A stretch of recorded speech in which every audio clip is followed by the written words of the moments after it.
Hello दोस्तों, मैं राधेश्याम धारणिया आपका स्वर्णिमा इंस्टीट्यूट यूट्यूब चैनल पे हार्दिक स्वागत करता हूँ। आज अपन फिजिक्स के बारे में पढ़ेंगे। फिजिक्स क्या होती है एंड फिजिक्स को कैसे पढ़ना है। फिजिक्स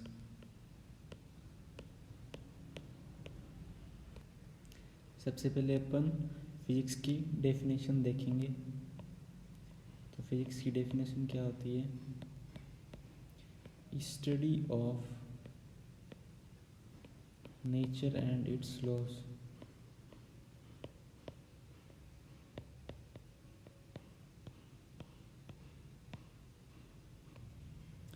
नेक्स्ट, नेचर क्या होती है?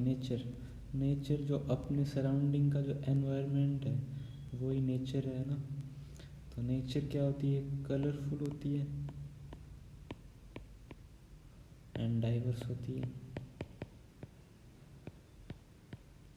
नेचर के अंदर बहुत सारे इवेंट्स और फिनोमिना होते हैं।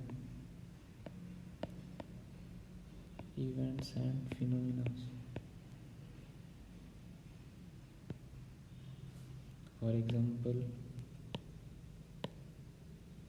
the sands,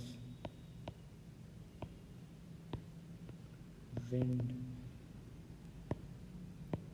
water, planets, rainbow. जो रेनी सीजन्स के अंदर आसमान में जो कलर स्पेक्ट्रम होता है वो, and function of human body,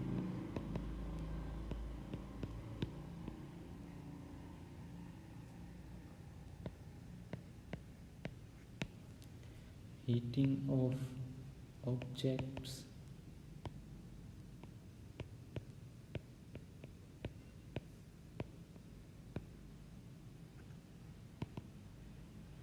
जब अपन डिफरेंट ऑब्जेक्ट्स को रब करते हैं तो जो हीट निकलती है वो energy from sun and nucleus and many more events. Because nature diverse है तो इसके अंदर इनके अलावा भी बहुत सारी इवेंट्स होती है एंड मैनी मोर इवेंट्स। अब फिजिक्स के अंदर अपन ये एक्सपेक्ट करते हैं कि ये जो इवेंट्स एंड फिनोमिनाज हैं वो कुछ बेसिक लॉज को फॉलो करते हैं। बेसिक लॉज पे डिपेंड करता है ना।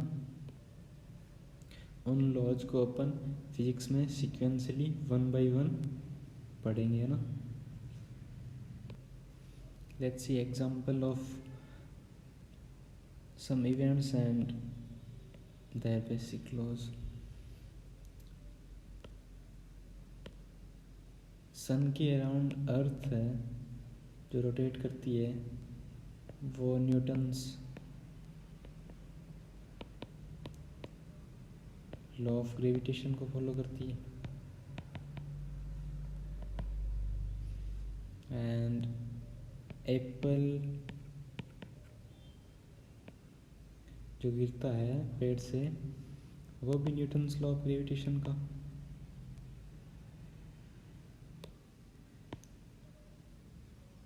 वो भी न्यूटन्स लॉ ऑफ ग्रेविटेशन का पालन करता है। टाइड्स इन ए सी जिसको Newton's law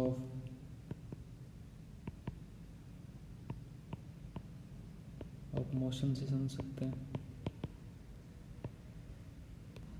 so basically physics life के हर डोमेन में एप्लीकेबल होती है और इसी कारण अपन इसका बायो एंड मेडिकल साइंस के अंदर यूज लेते हैं। तो ये तो हो गया फिजिक्स के बारे में कि फिजिक्स क्या होती है अब नेक्स्ट पॉइंट है how to learn physics.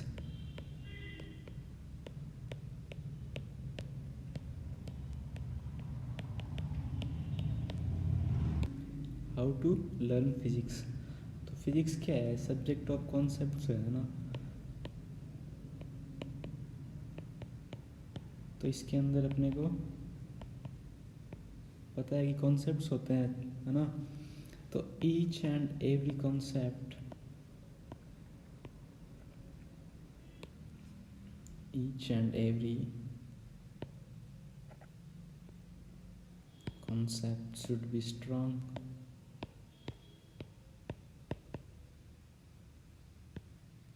and clear। एकदम क्लियर होने चाहिए कॉन्सेप्ट्स, है ना। जैसे फिल्टर का पानी होता है ना, उसकी तरह। नेक्स्ट रेगुलर क्लासेज अटेंड करनी है।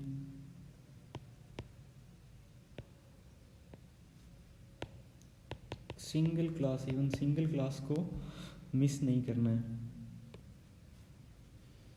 क्लास के अंदर कंसंट्रेशन लेवल है वो 100% होना चाहिए।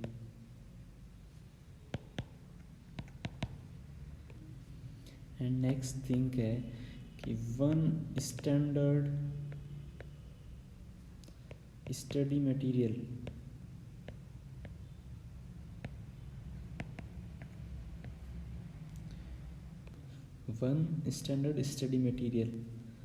सिर्फ एक ही स्टैंडर्ड मटेरियल आपके पास होना चाहिए ना।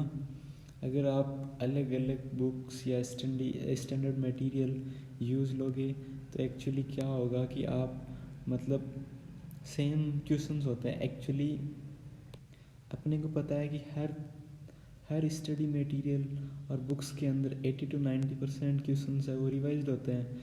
तो आप अलग अलग स्टडी मटेरियल या बुक्स के क्वेश्चंस वगैरह या टॉपिक्स देखेंगे तो वो सेम होंगे सारे, है ना, ऑलमोस्ट 80 to 90%। तो आप अपना क्या एक्चुअली टाइम वेस्ट कर रहे हो अलग अलग स्टडी मटेरियल को यूज़ लेके। तो इससे क्या होगा, है ना, आप कोर्स के अंदर पीछे रह जाओगे। बायोलॉजी और केमिस्ट्री है वो कंप्लीट नहीं हो पाएगी।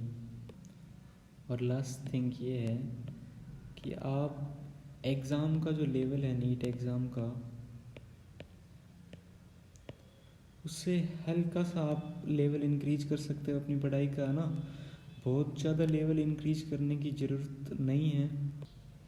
एंड लास्ट थिंग कि जो अपनी कोचिंग का जो स्टडी मटेरियल है उसके अंदर ऑलमोस्ट सभी concepts and type of problems है वो कवर्ड है।